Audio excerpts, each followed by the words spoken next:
UltraSign is a cloud-based paperless solution to sign on any type of document at any time on any device that you use. You can close your deals much faster without waiting too long for a signature.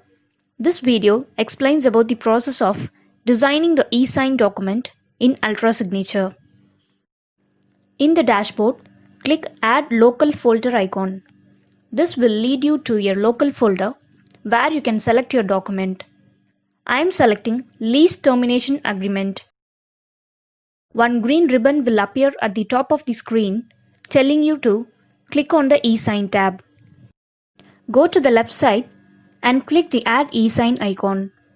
You will be redirected to another page where you can find your lease termination agreement. On the left side of the screen, you can find many icons, and I will explain you one by one. Under signature elements, you can find signature, initial, label, text, checkbox, comments, number, date, share group, and multi-line icons.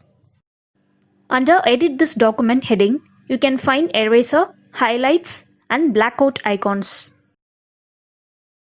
Under Edit paragraph, you can find Select para, Delete para, Insert text inside. Below this, you can see a button for Reset this document.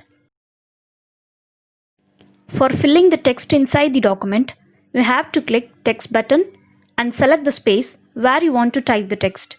You can adjust size of the space by dragging the box. Then go to the right side of the page. You can find Properties. Click Read Only so that it cannot be altered.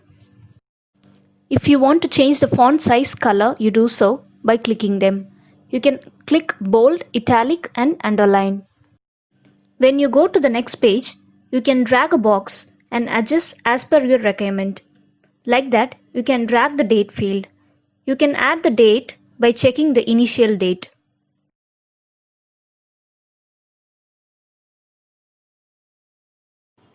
Again, you can drag or drop signature box of both the landlord and the tenant's place.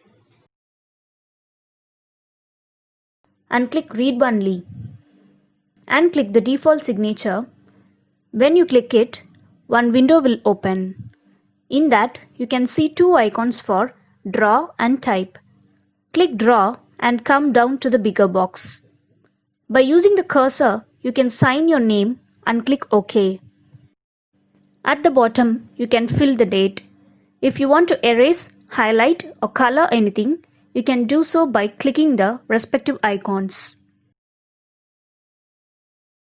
This is how I am going to erase this line.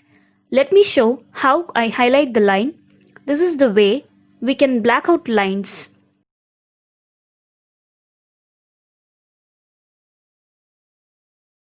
If you want to edit the paragraph, go to Select icon. You will find one blue ribbon at the top asking you to click Delete button to delete the selected area. Then click the Delete button at your left side under Edit paragraph. You will find one blue ribbon pops up at the top asking you to add signature or form field such as text area and add new text and also add simple text. Once you finish it, you can see a green ribbon appears at the top telling you that the changes were saved.